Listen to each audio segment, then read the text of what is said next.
नमस्कार, मैं यशपाल हंस करनाल से लिए हुए ज्योतिष पर कुछ चर्चाएं। आज मैं आपसे कुंडली के उन कॉलम्स की बात करूंगा जो धन, सुख आदि के लिए जाने जाते हैं, जैसे कि दूसरा भाव और 11वां भाव और 5वां भाव। ये भाव ऐसे हैं जहाँ से व्यक्ति के जीवन की इनकम्स का, कमाई का और संचय का पता चलता है।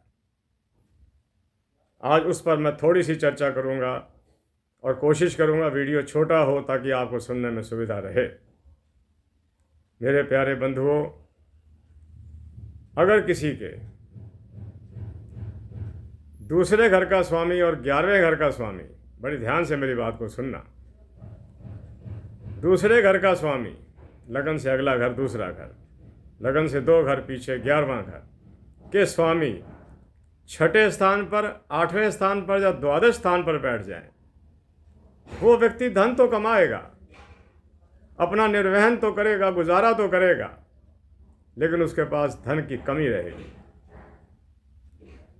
क्योंकि वो ऐसे स्थानों पर चले गए जहां से व्यक्ति का अपव्यय बढ़ जाता है। 12वें में हो तो अपव्यय बहुत बढ़ेगा। 11वें का मालिक और दूसरे का मालिक अगर 12वें में आ जाए तो निरा ही अपव्यय है। अब मैं आपको संचय की बात ही बताऊंगा कि धन संचय कैसे होता है, किस हालात के अंदर होता है, कौन से ग्रह कहाँ बैठे हो तब होता है। प्यारे बंधुओं, अगर दूसरे का मालिक 6ठे में, 8वें में, 12वें में चला जाए, या 11वें का मालिक 6ठे में, 8वें में, 12वें में चला जाए, या दोनों मिलकर चले जाएं, अगर मिलकर चले जाएं तो सबसे बुरी बात है। मैं अब आपको अच्छी बात ही बताऊंगा, केवल मैं बुरी बातें नहीं बताता। मेरा प्रयास होता है कि मैं आपको जो बेस्ट ऑफ द एस्ट्रोलॉजी है वो आपको बताया जाए, ताकि आपका मनोबल जितना ऊंचा रहेगा उतना ही आप ज़्यादा कमाएंगे, प्रयास करेंगे। आदमी युक्तियाँ तो लड़ाता रहता है सारी उम्र, और वो युक्तियाँ कामयाब भी होती हैं। पहले आदमी सोचता है, मन सोचता है, फिर बुद्धि करती है, या पहले बुद्धि सोचती है, फिर मन करता है, फिर शरीर करता है। ये ईश्वर के जो बनाए विधान हैं ये अटल हैं।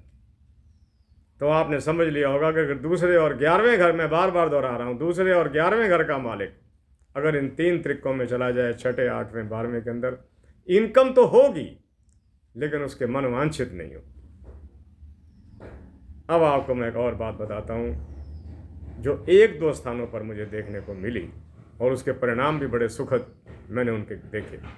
अगर दूसरे घर का मालिक और 11वें घर का मालिक कहीं त्रिकोण में या केंद्र में इकट्ठे हो जाएं, समझ लीजिए कि दूसरे का मालिक सूर्य है, 11वें का मालिक शुक्र है, दोनों इकट्ठे होकर पंचम में आ गए, त्रिकोण में आ गए। ऐसे व्यक्ति को वैसे तो धन की कोई कमी नहीं होती, लेकिन एक जो सबसे बड़ा हमने इस व्यक्ति के जीवन के अंदर गुण देखा है कि जब इसको पैसों की ज़रूरत पड़ती है, इसको स्वयं में मिल जाते हैं। चाहे किसी भी साधन से मिले, चाहे वो परिवार से मिले, मित्रों से मिले, कहीं से मिले, मिल जाते हैं। अब आप तीनों को देखिए, दूसरे घर का स्वामी, 11वें घर का स्वामी और 5वें घर का स्वामी, अगर ये तीनों कहीं इकट्ठे होकर केंद्र में आ जाएं, वो व्यक्ति वास्तव में धनवान होगा। ये तीनों बड़े इंपॉर्टेंट हाउसेस जो हैं, उनके प्लैनेट्स जो हैं, वो इकट्ठे हो रहे हैं, ज्वाइंट हो रहे हैं, योग बना रहे हैं। एक बात और, हम यहाँ पर कहीं ना कहीं 7वें भाव को भी लेते हैं, 9वें भाव को भी लेते हैं। 9वां भाव तो है ही भाग्य का पुंज। 9वें में किसी के कोई बहुत अच्छा प्लैनेट बैठ जाए, जैसे बृहस्पति 9वें में बैठे, पैसे, ऐसे व्यक्तियों को धन बड़े इज्जत के तरीके से मिलता है, बड़ी शान और शौकत से मिलता है, मांगना याचना नहीं करनी पड़ती। बृहस्पति जो बैठा है, गुरु बैठ गया धर्म स्थान पर, उनको धन मिलता है, चाहे उनकी नौकरी बहुत अच्छी हो, चाहे उनका व्यापार बहुत अच्छा हो। ऐसे लोग वास्तव में ईमानदार होते हैं। बृहस्पति का 9वें में होना बड़ा शुभ संकेत है। ऐसी तो संभावनाएं हमने बृहस्पति के लगन में बैठे होने से भी नहीं देखी। बृहस्पति या तो 5वें में या 9वें में, त्रिकोणों में ये पूरा काम करता है। मेरे प्यारे बंधुओं, बृहस्पति पर मैं बहुत चर्चा करता रहता हूँ, चंद्रमा पर मैं बहुत चर्चा करता रहता हूँ, शनि के बारे में आपको बताता रहता हूँ। जिस व्यक्ति की कुंडली के अंदर शनि बहुत अच्छा स्थान प्राप्त कर जाए, एक और बात कही जाती है कि शनि अष्टम में परेशान करता है। परेशान नहीं करता, ये व्यक्ति के जीवन के अंदर संघर्ष को बढ़ा देता है। उसको कुछ भी करने के लिए संघर्ष ही संघर्ष करने पड़ेंगे, लेकिन व्यक्ति की आयु को लंबा करता है। 8वें घर का शनि व्यक्ति को दीर्घ आयु देता है। 6 मिनट होने को आ गए।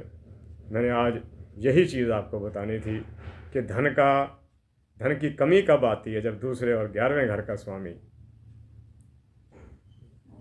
6ठे, 8वें और 12वें में चला जाए, और धन की वृद्धि कब होती है, जब दूसरे और 11वें घर का स्वामी केंद्रों में चला जाए, यस त्रिकोणों में आ जाए। और अगर साथ में कहीं सप्तम का मालिक, पंचम का मालिक ये भी इकट्ठे हो जाएं, तो ऐसे व्यक्ति को जीवन में धन की कभी कमी नहीं आती, उसको कोई ना कोई साधन मिल जाता है। इसी के साथ मैं यशपाल हंस आपसे आज्ञा लेता हूँ। आपका परिवार सुखी रहे, आपका संतान आपकी आज्ञा में रहे, आपको धन की कोई कमी ना आए, आप धन और ऐश्वर्य के स्वामी बने, सुखों के स्वामी बने, और ईश्वर पर आपका पूर्ण विश्वास हो, जीवन में कभी कमी नहीं आएगी। आश्वासन, मेरी इष्ट देवी माता सरस्वती आप पर कृपा करे, आपको मेधा और प्रज्ञा बुद्धि प्रदान करे। जिनके विवाह नहीं हो रहे उनके विवाह समय से हों, जो बच्चे बाहर जाने की तैयारी कर रहे हैं, कागज़ पूरे नहीं हो रहे, उनके कागज़ पूरे हों। जो हमारी बेटियां, उनका विवाह नहीं हो रहा, परमात्मा करे शीघ्र विवाह हो।